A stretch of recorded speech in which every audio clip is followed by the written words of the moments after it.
Eh bien, en cette veille de Yom Kippour, nous sommes en ligne avec le lieutenant. Pas le lieutenant. Allez, on reprend. 3, 2, 1, 0. Eh bien, vous le savez, depuis maintenant 45 ans, la journée de Kippour, le Yom Kippour, est indissociable de la guerre de Kippour qui a été déclenchée le 6 octobre 1973, en plein cœur, en plein milieu de cette journée de recueillement et de prière. Tout le monde dans le peuple juif se souvient de ces instants particulièrement dramatiques de l'histoire du peuple juif. Et aujourd'hui, en cette veille de Yom Kippour, nous voudrions bien entendu rendre hommage aux soldats qui sont tombés au combat pendant cette terrible guerre, près de 3000 soldats qui sont tombés au combat pendant cette guerre, et nous voudrions parler de cette guerre avec vous, colonel de réserve Meir Dahan. Meir, shalom, boker tov. Shalom, boker tov. Merci d'être avec nous ce matin. Alors, vous étiez encore un jeune adolescent au moment du déclenchement de la guerre de Kippour, mais ensuite vous avez eu une brillante carrière militaire. Et la première question que je voudrais vous poser, avant de parler de l'impact de cette guerre sur la société israélienne, c'est d'essayer de comprendre les répercussions de cette guerre sur l'armée israélienne. Comment vous, lorsque vous êtes devenu soldat puis officier de l'armée israélienne, vous avez ressenti, on va dire, les retombées de cette guerre, de ce terrible conflit ? Eh bien, tout de suite après la guerre de Yom Kippour, que malheureusement se rappelle dans la mémoire collective comme une grande défaite ou le plus grand danger que Israël a jamais eu depuis sa récréation, chose qui n'est pas vraie d'ailleurs. Je pense que c'est une grande victoire, c'est qu'on a eu victoire militaire. En vue de point de départ. Et non seulement militaire, d'ailleurs aussi politique. La paix avec l'Égypte et ensuite avec la Jordanie est venue par rapport à ça. Et il faut comprendre que nous, on est venus traumatisés à l'armée. Moi, je me suis engagé en janvier 77. Et alors que tout l'impact de la guerre de Yom Kippour a été sur nos dos, à comprendre qu'il faut qu'on fasse beaucoup plus d'efforts, beaucoup plus d'éveillance par rapport à ce qu'on pensait avant, et si vous voulez, on s'est réveillé de l'euphorie de l'euphorie de 67, de la guerre de 6 jours. Et c'est là où on a compris qu'il n'y aura plus jamais des guerres de quelques jours, et qu'aujourd'hui c'est un impact beaucoup plus complexe et qui a besoin de beaucoup plus de moyens technologiques et humains. Et avec ça, on s'est engagé à l'armée. Alors, vous-même, vous avez une carrière également, et vous êtes aujourd'hui même encore très proche de tous les services de renseignement. Et la question, quelque part, on se souvient que cette guerre, elle s'est déclenchée contre les estimations, cette fameuse conception des renseignements militaires israéliens de l'époque, selon lesquels, eh bien, la probabilité d'une guerre était extrêmement faible. On a compris que quelque part, les renseignements, les services de renseignement n'étaient pas infaillibles. Ils pouvaient aussi commettre de graves erreurs comme cela. Est-ce que depuis la guerre de Kippour, eh bien, on a tiré les leçons? Aujourd'hui, les services de renseignement israéliens sont beaucoup plus efficaces et ont beaucoup moins tendance à se lancer dans des estimations qui sont superficielles? Je vais vous dire, Daniel, la grande erreur, c'est ça, et la grande correction, c'est ça. C'est-à-dire la conception intelligence, du renseignement. La conception d'intelligence a été, il n'y aura pas de guerre. Oui. Alors que tous les données et toutes les informations ont montré qu'il va y avoir, et d'ailleurs l'information en or qu'on a eue de Marwan avant, de Marwan Ashraf, ça a été quelque chose d'extraordinaire. Quelqu'un était tellement pris dans son concept qu'il voulait absolument pas changer de position.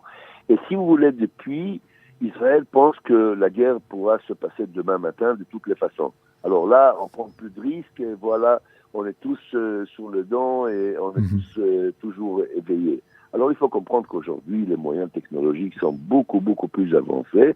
N'empêche que, excusez-moi de vous prendre à cette date-là, mais la deuxième guerre de Liban, qui est aussi est acceptée comme une sorte de défaite, qui était un grand miracle pour le peuple d'Israël, pour l'armée israélienne, Et aussi, là aussi, on s'est pris un peu moins préparé par rapport au concept des Hezbollah en face et des Iraniens. Oui, la guerre du Liban, c'était aussi une guerre où on avait l'impression que quelque part, on était dans une situation où là encore, on pensait que la guerre n'était pas possible. On était dans l'époque... Non, c'était pas la guerre qui n'était pas possible, c'est l'infrastructure que les Hezbollah et les Iraniens ont montée en face de nous, qu'on l'ignorait complètement. C'est ça le drame. C'est-à-dire qu'à nouveau, on voit encore un défait de services de renseignement et qui était très grave cette fois-ci. À mon avis, c'est l'histoire qui va juger, elle était encore plus grave que la guerre de Kippour. Mais là-dessus, on a compris que il faut être éveillé à tout le temps, il faut être updaté par rapport aux façons d'entraînement et mesurer les risques et s'entraîner par rapport à ça. Aujourd'hui, on sent qu'on a comblé ce creux. Mais vous savez, les surprises sont toujours là. Il faut dire quelque chose de très important. Rien n'a changé depuis. On est toujours... Il faut dire que les ennemis ont changé, bien sûr. Oui. On n'a plus le grand ennemi en face qui était tous les pays arabes autour de nous. Ce n'est plus le cas. Mais... C'est ça, parce que aujourd'hui, vous le disiez vous-même, on n'est plus dans les grands conflits, on n'est pas dans des conflits d'État face à État, d'armée face à une autre armée, mais on est aujourd'hui face à des organisations terroristes qui sont de plus en plus armées, il faut bien le reconnaître, et très performantes aussi. Et c'est un problème mondial d'ailleurs. Oui. Vous verrez tout autour de nous, enfin pas dans le monde entier, le problème aujourd'hui c'est le terreur. C'est les petits groupes et de guérillas qui font une action complètement indépendante, complètement individuelle, de plus en plus. D'ailleurs, on a vu hier. Aujourd'hui, le débat est très très précis et très local, mais très dangereux aussi. Kippour, c'était aussi la preuve que finalement une guerre se gagne sur le terrain avec les blindés, avec des attaques, des contre-attaques et des percées, par exemple comme celle de Sharon en Égypte. Non, c'est la preuve que l'esprit humain gagne la guerre. C'est ni les blindés, ni les avions, ni l'artillerie, ni la performance technologique. C'est l'esprit humain. On a toujours, d'ailleurs, c'est notre arme secrète, c'est la détermination. L'engagement et la détermination à savoir que si on ne le fera pas, il n'y aura pas d'Israël. On n'a pas le droit à l'erreur. Aujourd'hui, on est à 8-0 et on n'a pas le droit à 9-1. On n'a pas le droit à la moindre défaite. La moindre défaite nous coûtera notre existence. Et je sais que ça semble dramatique, mais c'est le cas. Alors, vous parliez de cette détermination, elle était effectivement très visible, très palpable sur le terrain, dans les combats où on connaît des exemples de bravoure de nombreux soldats et officiers. Maintenant, quel a été l'impact de cette guerre dans la société israélienne? Parce que quelque part, on a l'impression que Kippour, c'est une cassure dans la vie de l'État d'Israël.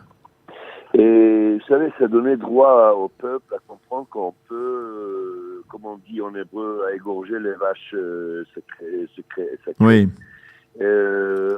Ça donnait à la population, ils sont dans l'obligation de réagir par rapport à des différentes défaites sociaux, politiques, militaires.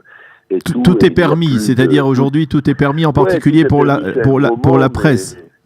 Tout est permis, c'est le gros mot, mais oui. Et on a droit à critiquer, on a droit à évoquer des sujets, on n'a pas le droit, l'obligation d'évoquer des sujets et essayer d'éviter les prochaines erreurs sur ce point de vue. Oui, vous voulez dire qu'en fait, quelque part... On voit le débat politique qui se passe de plus en plus. D'ailleurs, il vient de là, il vient de ce moment-là où on dit, bon, on sait faire face à une crise militaire, de quelle ampleur, de n'importe quelle ampleur, mais il faut essayer de voir l'avenir, essayer de donner l'espoir à quelque chose un jour.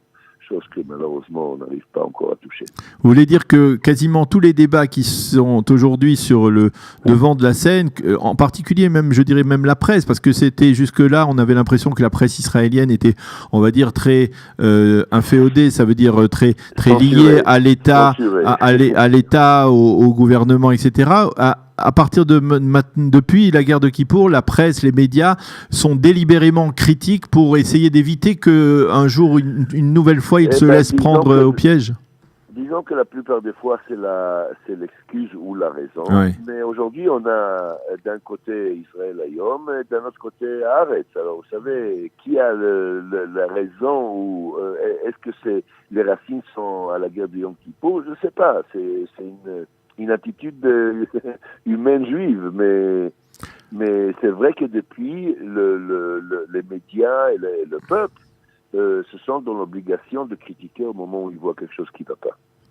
Et d'ailleurs, tout de suite après, on a vu le renversement de politique en Israël, qui est le Likoud, et l'arrivée de la droite. 2017. Enfin, il y a eu tout un bouleversement, un changement, toute une population, des sociétés en Israël, les Mizrahim, les Séfarades qui ont levé la tête. Mais c'est tout un dynamisme, vous savez, depuis la récréation de l'État d'Israël, le mouvement est toujours là. La guerre de Kippour a donné un tampon, en fait, qu'il faut faire quelque chose. Il faut dire les choses, il ne faut plus fermer les yeux et dire on compte sur eux, ils vont faire le travail, tout va bien. Non. On se réveille et on ouvre les yeux. Et la bouche. On ouvre les yeux, oui, et effectivement. Et quelque part, vous sentez que l'État d'Israël est aujourd'hui plus sûr qu'avant la guerre de Kippour. Est-ce que finalement, on a véritablement tiré les leçons qui s'imposaient de cette guerre? Je vais vous dire quelque chose.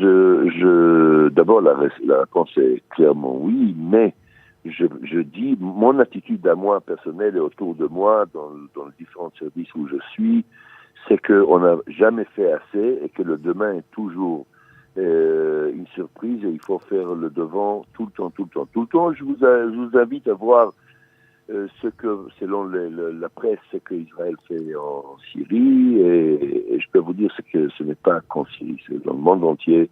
On agit, on bouge, on essaie de faire des pas en avant sur tous les plans, malheureusement pas assez sur le plan politique et sur le concept politique, mais on fait beaucoup de choses, on part de fait que la surprise est toujours là. Mmh. Eh bien, colonel de réserve Meir Dahan, merci beaucoup de nous avoir fait partager ces leçons que l'on peut tirer aujourd'hui de la guerre de Kippour, 45 ans après ce terrible conflit qui s'est déclenché le jour de Yom Kippour, pendant en plein cœur de Yom Kippour. Et nous n'étions pas là, nous étions encore en Chutz La'aretz, vous étiez ici. D'ailleurs, peut-être je peux me permettre de vous poser une ultime question, dernière question. C'est-à-dire, vous vous souvenez de cet instant où vous avez entendu la sirène retentir en plein Kippour? Bien sûr, mon père est monté sur le bus et malheureusement été gravement blessé dans cette guerre. Et mais cet instant où il y a eu la sirène en pleine journée de Kippour, vous pouvez nous le raconter? Moi, j'ai vu le mouvement avant la sirène parce que à côté de ma maison, il y a eu un centre de recueillement des réservistes. Donc, on a commencé à voir tous les bus, tout le mouvement qui a commencé, les rumeurs qui ont commencé à tourner dans la rue. Et la sirène est venue tout de suite après. À cette époque-là, j'étais adolescent, j'étais volontaire au port d'Ashdod de recevoir des conteneurs de fruits venant de la France. Je vous rappelle qu'à l'époque, c'était l'embargo français sur le ministère israélien.